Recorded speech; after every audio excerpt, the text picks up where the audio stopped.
কোন সুৎখোর ঘুষখোর বেনামাজির দ্বারা এই জমিনে আল্লাহ ইসলাম কায়েম করবেন না। যদি কোন সুৎখোর ঘুষখোর বেনামাজি বলে আমি ইসলাম চাই, ধোঁকাবাজ। ভালো করে লিখে রাখবেন, কোনদিন আল্লাহ কোন বেনামাজি, কোন হারামখোর আল্লাহর দুশমন দিয়া ইসলাম বাস্তবায়ন করাবেন না। যদি আল্লাহ সেই চিন্তাই করতেন যে আমি আল্লাহ পাক যারে তারে দিয়া কাজ করায় দিব, না, ইসলাম আপনার কাছে ইজারা দেয় নাই। ইসলাম কোন ব্যক্তির কাছে ধরা না, ঠেকা না। যদি ঠেকা হতো তো আমার রহমতের নবীকে আল্লাহ নিতেন না।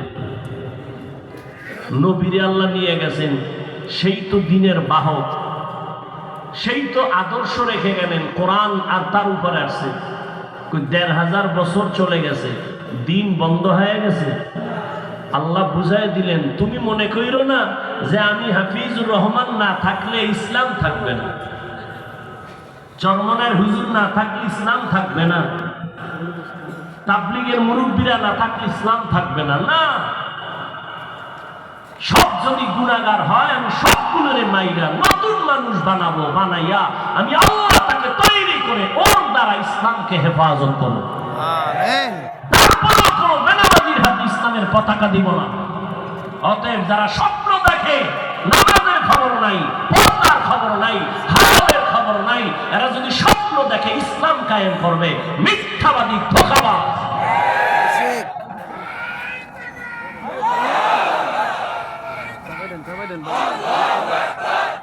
স্লোগান রাখেন, ৫ তারিখ করছেন না, আবার কাফনের কাপড় রেডি করে রাখেন। আন্দোলন মুসলমানের একবার না বারবার, জালেমের বিরুদ্ধে আন্দোলন একবার না বারবার, মুসলমান জীবন একবার দেয় না বারবার। আপনারা স্বাধীন স্বাধীন বলে ঘুমাচ্ছেন। যদি দেশ স্বাধীন হয়, চট্টগ্রামে আইনজীবীর গলায় ছুরি লাগায় কে?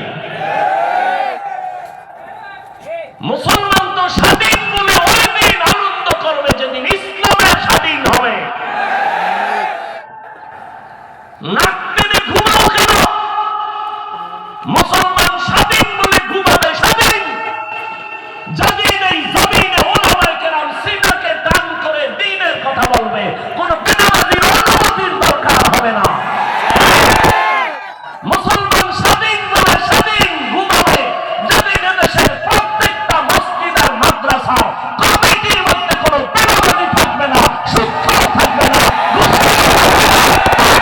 থাকবে না, থাকবে না।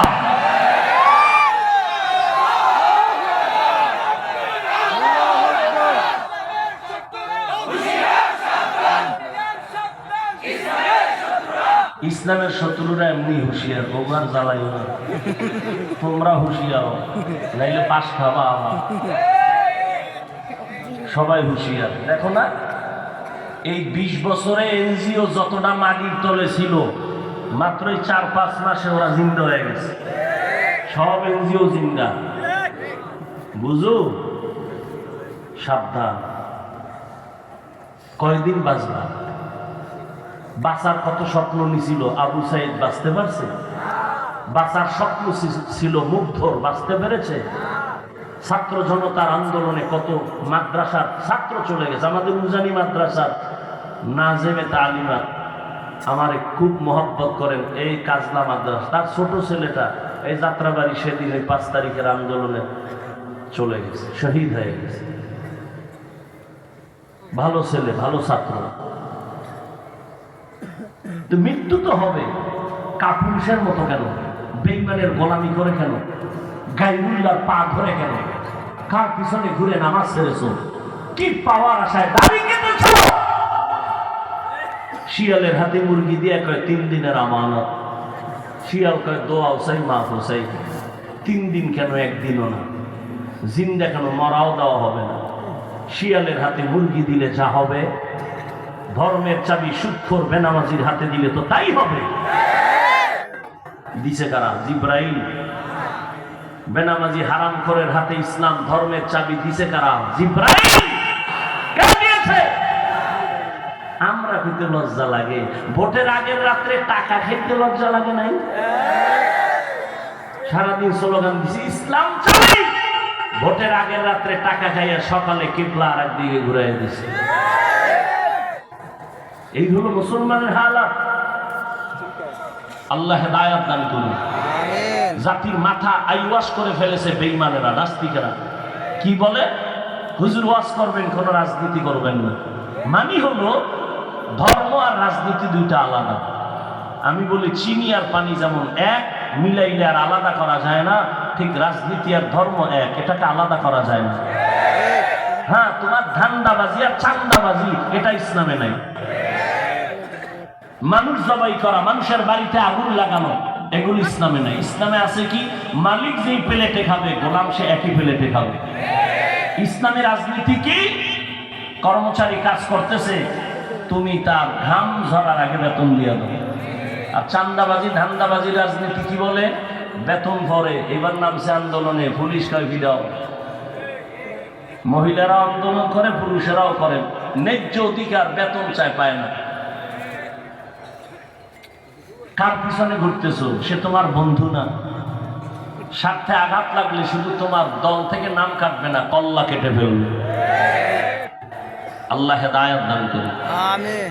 হেদায়েতের মালিক কে? আল্লাহ। ইয়া আইয়ুহাল্লাযীনা আমানুত্তাকুল্লাহা ওয়া কুলু কাওলান সাদীদা। বড়রা, নবী যদি কান্দেন আর হেদায়েত থেকে না জানি পড়ে যায়, আপনি কিসের অহংকারী করেন? আবু বকরের জান্নাতের টিকিট হাতে কাঁদতেছেন, কি উপায় হবে? আপনি অহংকারী করেন কিভাবে? একটা কিচ্ছা শুনাই, শুনবেন? শুনবেন ইনশাআল্লাহ। আপনারা তো অনেকে পিছনে পিছনে বহু পণ্ডিত। ওই একজনে মদের বোতল খাইয়া লইয়া এরপর কয় গোটা দেশ এখন আমি চালাই।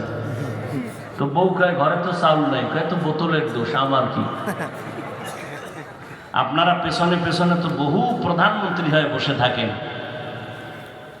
খুব বাহাদুরি করেন। বলে কেসা কাহিনীর অশুনে লাভ কি? বলে না, বলে না।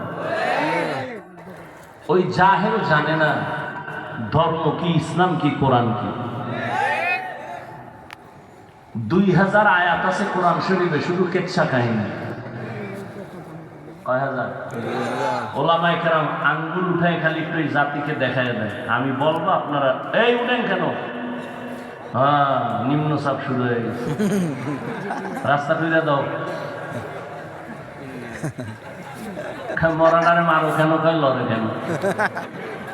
কয় ভাই দাওয়াত, আলহামদুলিল্লাহ। কয় তোমার বাড়ি? কেন? নাউজুবিল্লাহ। আল্লাহ হেদায়েত দান করুন। আমিন।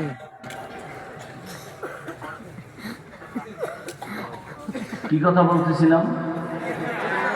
2000 আয়াতের উপরে আছে কেচ্ছা কাহিনী। তুমি মনে করো না গাঞ্জা খাইয়ে অজে বসছে। সারা বাংলাদেশ বিদেশে বয়ান করে আল্লাহর শুকর, আল্লাহ দিছেন। বান্দার এখানে হাত আছে? কোনো হাত নাই। মা বাবার চোখের পানি, আমার ওস্তাদ মুরব্বীদের কলিজার নেক নজর, এটাই আমার পুঁজি। তো কেচ্ছা কাহিনী কোরআন শরীফের মধ্যে গরুর কেচ্ছা আছে না নাই? আলেম ওলামারা বলেন। ওরা কি বলে? কেচ্ছা কাহিনী নেই। কোরআন শরীফের মধ্যে বাঘের কেচ্ছা নাই, পিঁপড়ার কেচ্ছা নাই।